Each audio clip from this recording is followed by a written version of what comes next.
दुसरी एक्सरसाइज जी आपण बघणार आहोत ती आहे इन्क्लाइन चेस्ट. इन्क्लाइन चेस्टमध्ये सगळ्यात इम्पॉर्टंट आहे हा तुमचा अँगल. 25 to 30 डिग्री अँगल असणं गरजेचं आहे.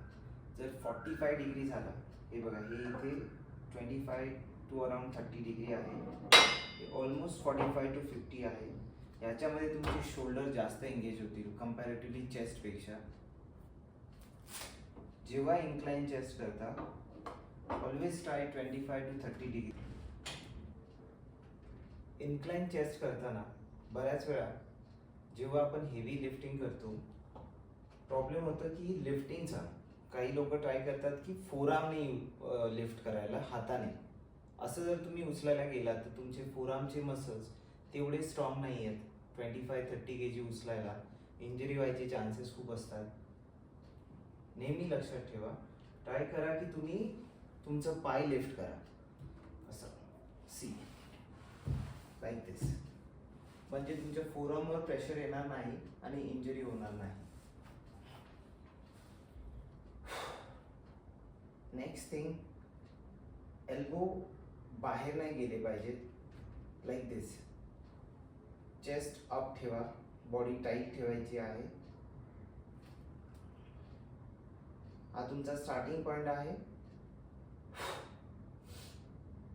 स्लो डंबल खाली घ्यायचं आहे. चेस्टला स्ट्रेच व्हायला द्या, थोडंसं पॉज द्या मॅक्झिमम स्ट्रेचसाठी, देन पुश.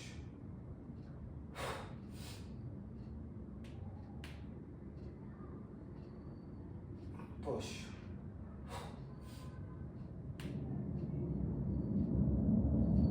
पुश. हे झालं. तुम्ही इन्क्लाइनमध्ये डंबल्स इथे घेऊ शकता. सेम एक्सरसाइज मी तुम्हाला बॅक साईडने पण दाखवणार आहे.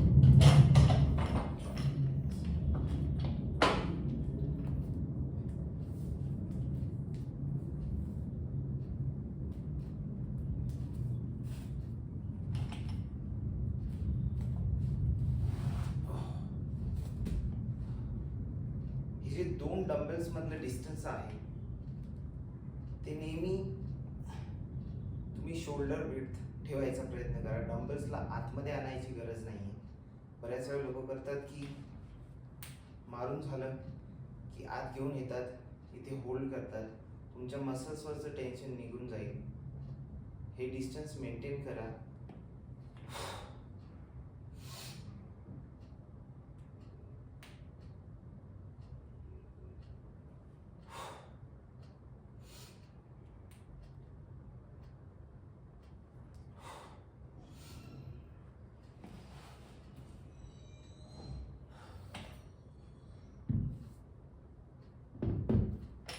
तुम्ही किती फ्लॅट किंवा डिक्लाइन चेस्ट मारा, पण इन्क्लाइन चेस्टमध्ये जो एक लुक येतो, जे तुमचे मसल ट्रेन होत आहेत, हा जो अप्पर चेस्टचा जो पार्ट आहे तो जर तुमचा चांगला डेव्हलप झाला तर चेस्ट खूप चांगली दिसते.